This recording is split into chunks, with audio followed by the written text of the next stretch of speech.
abrir nossas Bíblias no livro de Provérbios, né? Capítulo 9. Provérbios, capítulo 9. Até estudamos o primeiro versículo, quem lembra? Um estudo pouco tempo atrás. Ótimo. Aí me lembrou, dá tempo, né? A sabedoria já edificou a sua casa, já lavrou as suas 7 colunas, já sacrificou as suas vítimas, misturou o seu vinho e já preparou a sua mesa, já deu ordens às suas criadas, já anda convidando desde as alturas da cidade, dizendo: quem é simples, volte para aqui. Aos faltos de entendimento diz: vinde, comei do meu pão e bebei do vinho que tenho misturado. Deixai os insensatos e vivei, e andai pelo caminho do entendimento. Pode sentar. Marquem o texto e abram conosco em 1 aos Coríntios. Irmãos, o nosso culto é como uma escola, quando estamos estudando a palavra. Eu não sou um pregador eloquente, ganhador de alma, nem consigo fazer muito apelo para alguém que queira aceitar a Jesus. Mas nós somos pregadores instrutores. Nós ensinamos os irmãos instruindo para que os irmãos tenham habilidade na palavra. Porque a palavra de Deus, ela tem poder para libertar. Os irmãos marcaram o livro de Provérbios e abriram 1 Coríntios, capítulo 1.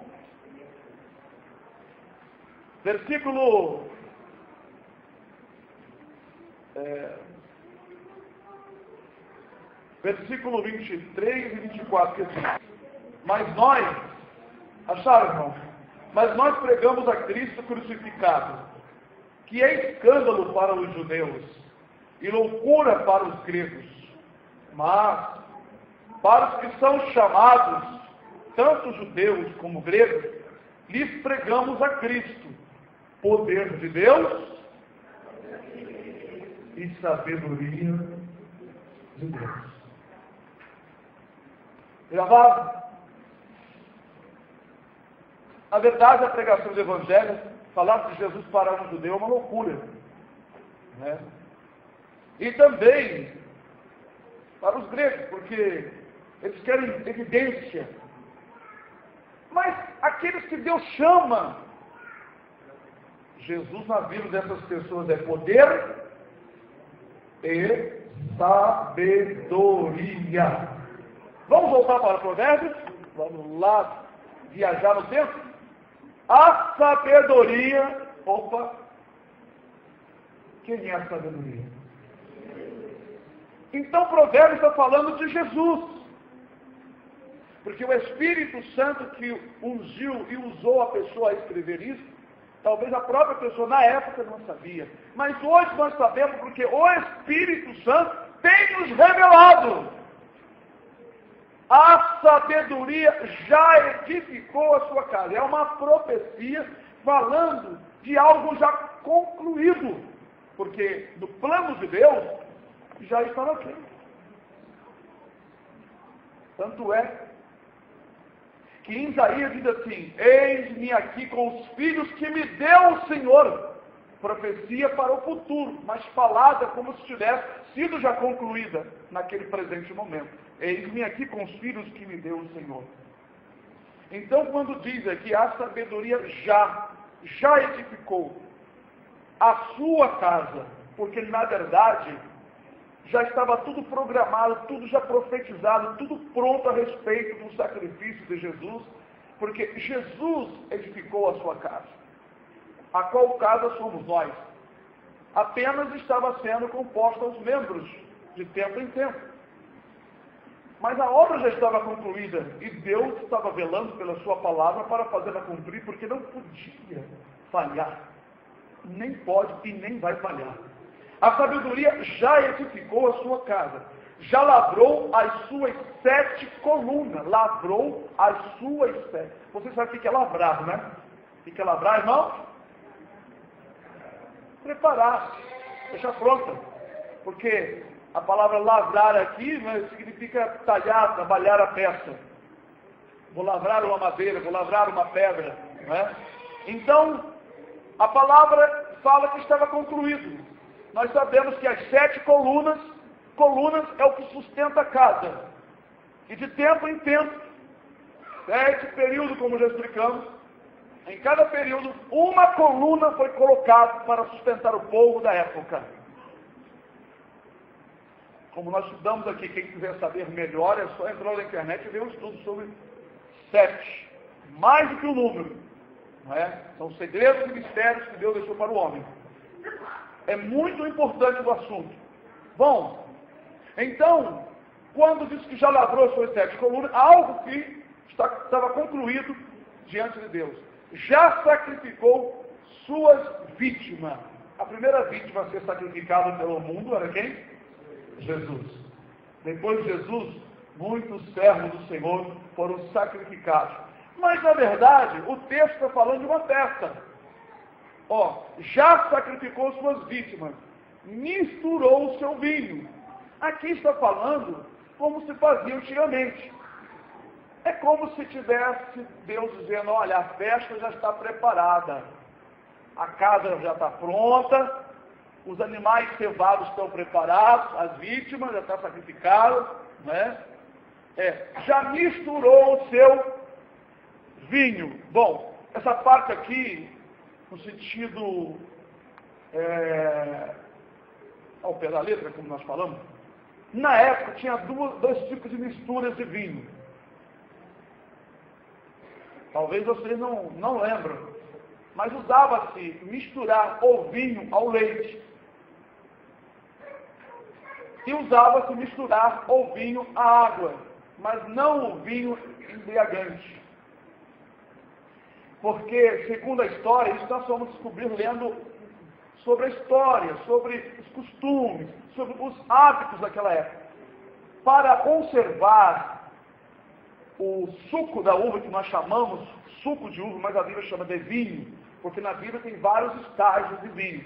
Tem o vinho embriagante e tinha o vinho que não era embriagante, era o suco de uva. Eles ferviam para não se estragar, até virar um xarope, não licor, mas xarope, e guardava-se para as ocasiões. Era uma forma de conservá-lo sem estragar. Porque, por exemplo, se você quer conservar algum tipo de suco, você terá que fervê-lo. Então, fervia-se até que ele virasse um xarope e guardava. E aquilo não se estragava. Quando iria beber, usar aquilo estava muito doce e denso. Então, usava-se misturar no leite e dissolvê-lo na água também para beber como aquele suco, assim como ele era. Então, nas festividades, usava muito também esse vinho, bebia muito. Quer ver uma coisa? Pão e vinho. Você não lê na Bíblia comer pão e vinho? Já imaginaram comer pão com um vinho embriagante? Experimenta, claro, vamos experimentar beber um vinho alcoólico. É horrível. Você, de manhã ou na hora da refeição, você fica comendo pão e tomando vinho embriagante, uma cachaça, vou dizer assim. É horrível. Agora, se você pegar um suco de uva que não seja ácido, tome com pão, é uma beleza. Desce tranquilo. Mas vinho embriagante, então tem coisas que nós lemos na Bíblia que nós não paramos para pensar. Peraí, Melquisedeque trouxe para Abraão pão e vinho.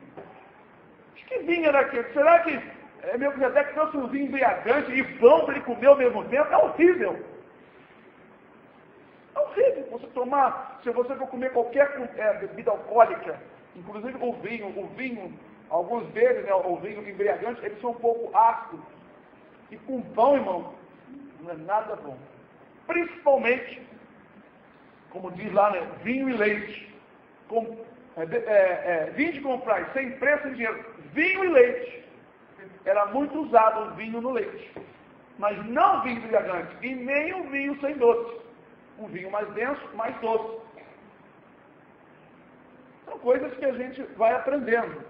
Então, irmãos, aqui nas festividades usava-se isso. Agora, espiritualmente, já tenho misturado meu vinho, né?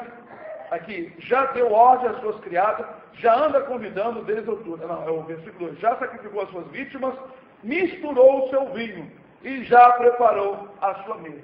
Espiritualmente, nós sabemos que o vinho, o sangue de Cristo, foi misturado ao nosso, né? Talvez vocês nunca tenham pensado nisso, né? Mas é por isso que Deus bota um pastor na igreja. Claro, nem tudo que Deus vai dar para mim, pode dar para vocês também. Eu glorifico a Deus por isso. Mas o Senhor tem nos dado muitas coisas boas, sabe, irmãos? Que a gente conserva por ele falando com os irmãos. Irmãos, na verdade, que nós temos o nosso espírito. A Bíblia nos revela que o sangue de Jesus é o Espírito Santo de Deus. E o sangue de Jesus, o Espírito Santo, foi misturado ao nosso sangue. Ou seja, Romanos 8, o mesmo Espírito testifica com a minha carne. Não é isso mesmo, irmão? É o nosso Espírito. Então é o sangue de Cristo misturado ao nosso sangue. É como se, claro, né? O Espírito, ele é o nosso sentimento. Nós falamos assim, nosso coração. É o mesmo que nós falamos, é o nosso Espírito. O Espírito Santo se mistura com o nosso interior, com o nosso espírito. Eles se fundem para poder gerar dentro de nós uma nova personalidade. Então, a Bíblia diz aqui que o Senhor está convidando. Jesus está convidando as pessoas para participar da festividade no céu, para receber uma nova vida, para receber o Espírito Santo, para gozar de tudo que o Senhor já preparou. A Bíblia diz que Ele preparou. Tem muita gente que canta hinos e fazem hinos que Jesus foi preparar. João 14 não diz que Jesus foi preparar. Diz, na casa de meu Pai tem muitas moradas. Se não fosse assim, caso não houvesse as moradas, eu teria dito, ou seja, eu de antemão, teria avisado, porque nem tinha, teria, uma suposição, teria dito para vocês, vou preparar lugar. Aí a pessoa firma-se no português, vou preparar lugar, e pronto. Esquece do resto da pontuação, de tudo. Jesus foi preparar lugar, aleluia. Foi preparar. Não, ele foi preparar, irmão. Não, meu irmão. Eu sei que estava preparado, mas ele foi preparado. Peraí. Se tinha casa lá no céu, na casa do Pai dele, tinha lugar, como é que ele foi preparar? Por isso que em algumas Bíblias, o verbo diz assim depois. E se eu for e vos preparar lugar, está certo. Mas em outras Bíblias diz, e quando eu for e vos preparar lugar, está errado. Erradíssimo. Isso é erro de tradutores que interpretaram dessa forma e mudaram na marra. Tanto é que também Jesus disse que naquele dia, como pastor, separa os bodes das ovelhas, e os bodes porá à sua esquerda, e as ovelhas porá à sua direita, e ele dirá ao que tiver à sua direita: Vinde, benditos de meu Pai, possuí por herança o reino que vos está preparado. A palavra desde a fundação é antes da fundação do mundo. Então o livro de Provérbios está certo. A sabedoria já edificou a sua casa. Tudo bem. Espiritualmente podemos dizer, não, mas é a casa espiritual. Não, tudo estava preparado. Deus revelou isso tanto não só para mim, mas para alguns irmãos na face da terra, como aquele varão da Assembleia de Deus, que ele ouviu de Deus antes de crer em Jesus, que o Senhor disse para ele, porque ele fazia muitas perguntas a si mesmo, né? E sei lá, ou a Deus, eu não sei. E o Senhor disse assim: vós viestes de um lugar que vós não lembrais mais, e vós estáis aqui na terra, porque eu quero, e vós ireis para o lugar que eu preparei antes deste. Perfeito. Foi preparado muito antes, meus irmãos. É a mesma coisa, quando você vê uma competição, ou você vai fazer prova para passar no emprego, competindo com outro. O emprego não existe, não? Antes de você conquistar, não existe o emprego? Não. Antes de você lutar por um propósito que você quer, algo que você está almejando, aquilo já existe. Agora, você começa a batalha aí, faz as provas de emprego, nós vamos montar a empresa ainda, Vai fazendo a prova aí. Quando você passar, você vai esperar e eu preparar. Negativo. Então, a própria vida nos dá o entendimento. Por isso que a Escritura, ela é perfeita, ela se encaixa uma com a outra. A sabedoria já explicou sua casa, então já estava pronto. Versículo 3 diz assim: já deu ordem às suas criadas, já anda convidando desde as alturas da cidade, dizendo, né? Quem é simples, né? Diz assim, quem é simples, volte para essa simplicidade. Não é uma simplicidade boa, é falta de sabedoria, falta de entendimento, falta de conhecer a Deus. É uma simplicidade não agradável. Não é aquela simplicidade que seja simples na malícia. É a pessoa que é simples no entendimento, é simples em tudo, que tem a necessidade de conhecer a Deus. Então diz, quem é simples, volte para aqui. Aos faltos de entendimento diz, vinde, comei do meu pão. Nós sabemos que este pão está lá no livro de Evangelho de João. Eu sou o pão vivo que desceu do céu. Quem comer este pão não terá fome, né? Diz o Senhor. Vinde, comei do meu pão e bebei do vinho que tenho misturado. Pão e vinho. É muito falado na Bíblia. E na Santa Ceia, o que nós comemos simbolicamente? Pão e vinho. O pão representa a palavra. E o vinho, o Espírito Santo, que é o sangue de Jesus. É como se a palavra fosse a carne. E o vinho representando o sangue. E o sangue representado, né? Que representa o Espírito Santo, né? É como se fosse a vida, os dois. Ou seja, se você tiver o conhecimento da Bíblia, mas se não tiver o sangue correndo nas suas veias, o Espírito Santo agindo contigo, tu vai pregar muita coisa errada na carne e vai enganar muita gente. E o Senhor não vai aceitar a tua obra. É algo interessante. Nós podemos olhar isso dentro das Escrituras, lá no livro de Jó, quando os 3 amigos de Jó, muito sabiamente, falaram muitas coisas da palavra, mas não foi pelo Espírito Santo. Porque eles utilizaram os textos, inclusive deram algumas interpretações errôneas, tem interpretações deles aqui completamente erradas, contra Jó, e queremos dizer para Jó que ele estava completamente em pecado. O Espírito Santo não estava com eles, concernente a Jó. Hoje o Espírito usa as palavras para nós, que elas foram deixadas escritas, porque são palavras de Deus, mas o Espírito Santo não estava agindo neles a favor de Jó. Tanto é que eles foram repreendidos. Eles ouviram a palavra de Deus que diz, vós não falaste de mim bem. No entanto, vocês vão ver texto ali deles exaltando ao Senhor. Mas por que Deus disse para os 3? Eu quero que vocês sejam, irmãos, sábios na palavra, sábios no discernir. Presta bem atenção.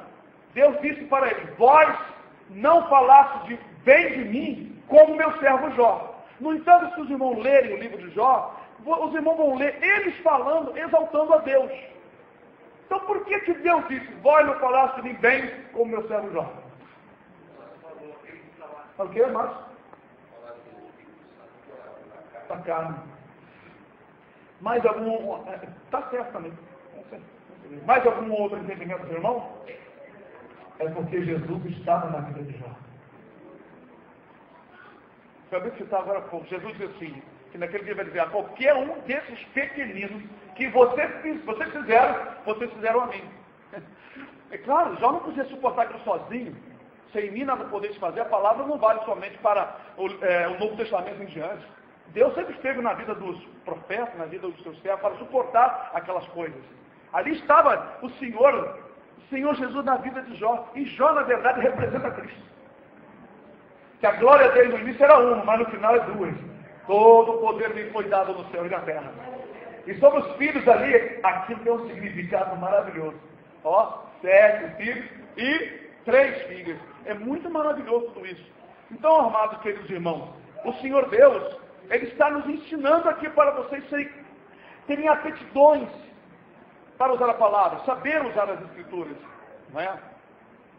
Então, a palavra do Senhor, ela nos orienta que o Senhor está convidando, está chamando o Espírito de Deus, convidando para comer pão e beber do vinho. Por isso que lá em Isaías foi confirmado, vinde, comprai, sem dinheiro, sem preço, vinho e leite, Sabemos que ali também é o mesmo significado, vinho e pão. Mas o leite é o que Pedro falou. Desejai, como meninos, novamente nascido, o leite racional para que por ele vá crescendo. Pedro estava falando de quê? Da palavra. Palavra, alimento de criança. Aonde tem o colostro. As mulheres aí, quando tiver seu primeiro bebê, façam de tudo para dar mamar aos seus filhos pelo menos 2, 3 anos. Tem muitas moças mal informadas, quer manter os seios bonitinhos, mas não sabe que vai ter problema com suas crianças. A não ser que tem criança que larga o peito, mas tem criança que larga o peito porque mamãe e papai conseguiram loja de médico, dando leitinho, dando não sei o que, com açúcar, e a criança termina desgostando.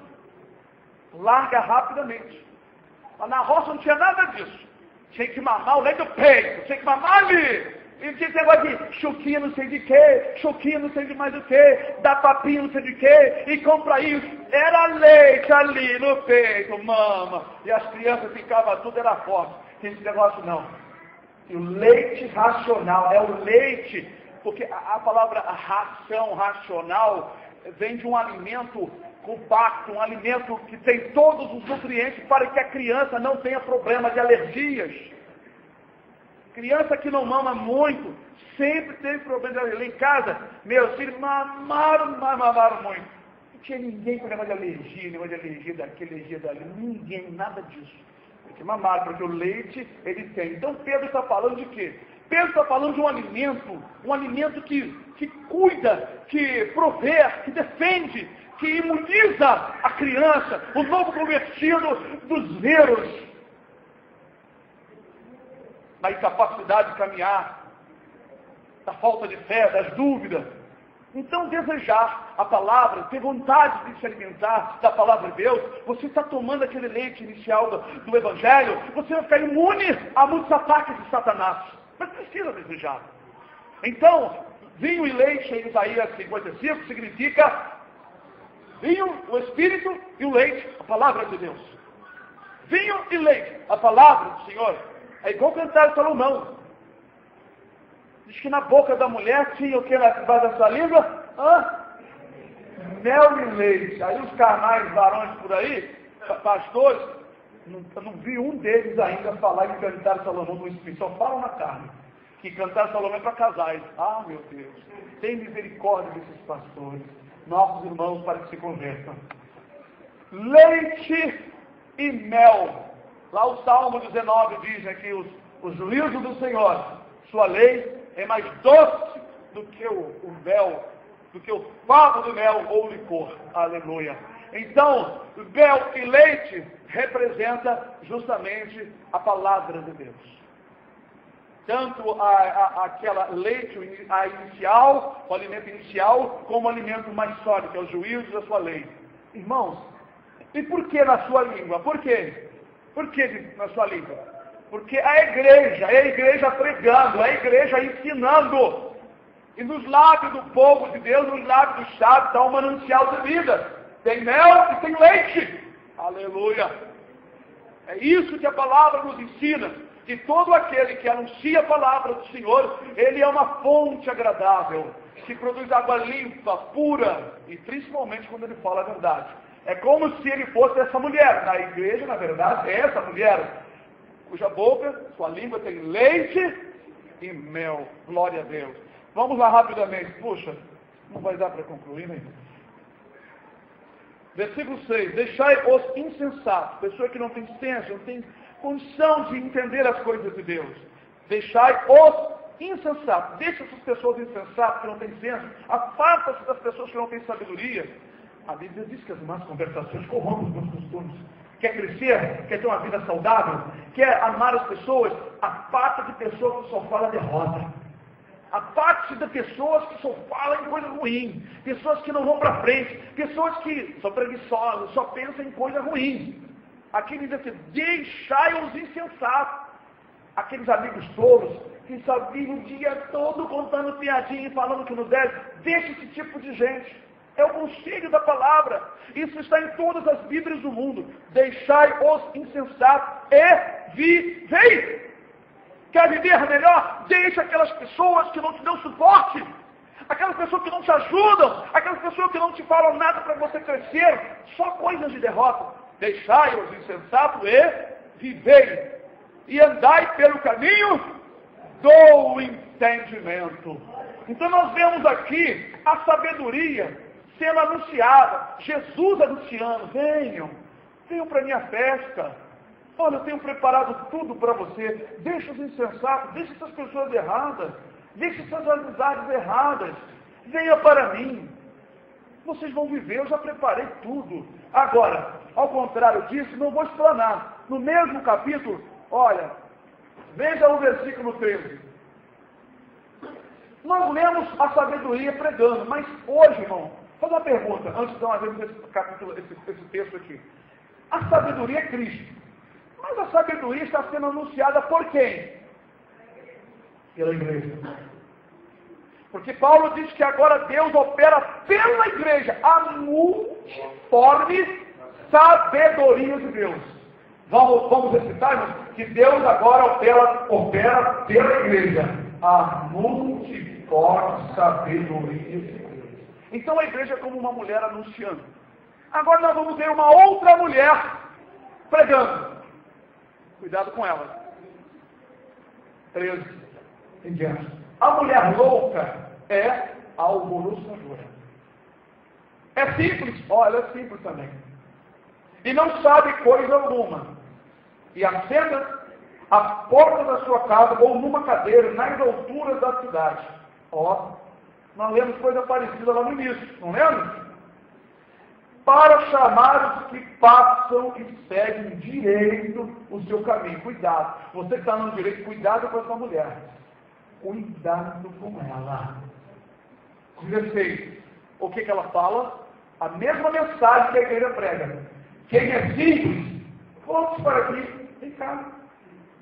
E aos falsos do entendimento diz: ó, as águas roubadas e trouxe.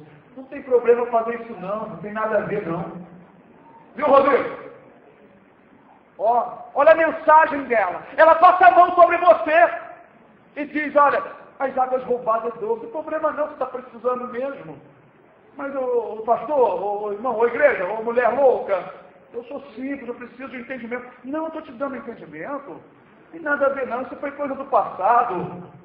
Quem é simples, volte para aqui e diz ela: as águas roubadas são doces. E o pão comido às escondidas é suave.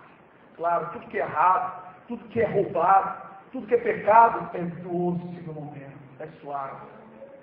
Mas, aleluia, mas não sabe que ali estão os mortos, que os seus convidados estão nas profundezas do inferno. Então não é uma mulher comum. Não é uma mulher, uma varoa aqui. A Bíblia está falando, que o Espírito está falando aqui. São dois convites. Um convite para a vida eterna, pregado pela sabedoria, que é Jesus, através da noiva, da igreja dele, aleluia. E uma outra mensagem pregada pela igreja adúltera, uma mulher alvoroçadora, prostituta, que passa a mão sobre o pecado e diz para você: não tem problema, não se importe com isso, não esquenta não. O tempo mudou, nós somos modernos. Cuidado, os irmãos que andam direito no teu caminho, cuidado com os convites. Nem toda a igreja do Senhor. E o Senhor não está em toda a igreja. Cuidado, porque o Senhor não é esposo de prostituta. Jesus não está casado com mulher alvoroçadora. Aleluia. Jesus é noivo e a sua esposa é a noiva. E ela prega a verdade. Ela prega a palavra. Aleluia. Vocês pensaram que o final ia ser bom? Irmãos, eu recebi isso hoje em casa. Eu estava maravilhado. Falei: Senhor, eu preciso realmente pregar. Sei que a hora passou, mas amados e queridos irmãos, não aceite qualquer coisa. Não coma qualquer pão. Tem pão que é roubado. Como diz lá em Malaquias: vós ofereceis sobre o meu altar pão imundo. Pão. Tem muita gente que pega a mensagem, mas é pão imundo, como pregou os 3 amigos de Jó. Pão torcido. Pão cheio de fungo, de veneno. Amados e queridos irmãos, escolha o caminho apertado. Vou dar mais uma vez uma dica. Entre e permaneça no caminho apertado. Porque espaçoso e largo é o caminho que conduz, olha aqui, para o inferno. Não sabe, olha, mas não sabe, que a pessoa que vai a ela não sabe que ali estamos mortos. Uma vez um irmão de uma determinada religião, lá no Rio há muitos anos, ele disse que da congregação onde ele estava congregando, a sua igreja matriz, tinha um tubo. E ele procurava atravessar para lá. Quando ele chegava lá, na igreja dele, era um cemitério. Preciso explicar? Preciso explicar? Ou você não sabe? Mortos. Como o Senhor falou para o pastor do Apocalipse, tu tens nome que vive, mas esse está morto. Então, irmãos, essa mulher, quem está com ela, ela está na casa dos mortos, como diz aqui, mas não sabe que ali estão os mortos, que os seus convidados estão nas profundezas. Irmãos, essa mensagem ela é tão maravilhosa, tão terrível, que às vezes nós lemos um texto desse Velho Testamento, está vendo? Ah, isso aqui não é evangelho, não é evangelho? Não é? Deus me livre, Deus me guarda eu falar isso. Isso aqui é evangelho, irmão. Velho Testamento é evangelho. Tem que saber, tem que estar ali o que o Senhor está falando. Evangelho está em toda a Bíblia, que é boas novas. Deus está anunciando para te alertar. Não aceite convite de coisa errada. Não aceite. Se alguém te convidar para fazer coisa errada, você se beneficiar de um produto, de um objeto, que veio de forma ilegal, você vai levar para dentro da sua casa, a Bíblia diz lá no Velho Testamento, que a maldição vai entrar na casa do ladrão. E quem comprar a coisa do ladrão, a maldição vai para a casa de quem comprar. Então diz a Bíblia, não ajunteis em vossa casa bens do mal adquirido. Aquilo que vem de forma errada, não ajunte na sua casa, porque vem a maldição junto. E você vai para o inferno. Mas cuidado com essa mulher, que ela pode dizer para você, não tem nada a ver, não. Cuidado. Leia as Escrituras. Você lendo a palavra, você terá olho de águia. Você conhecendo as Escrituras, você terá a luz da vida. Foi lido aqui nessa noite. Lâmpada para os meus pés é a tua palavra, é luz para os meus caminhos. Aleluia. Que Deus te abençoe em nome do Senhor Jesus.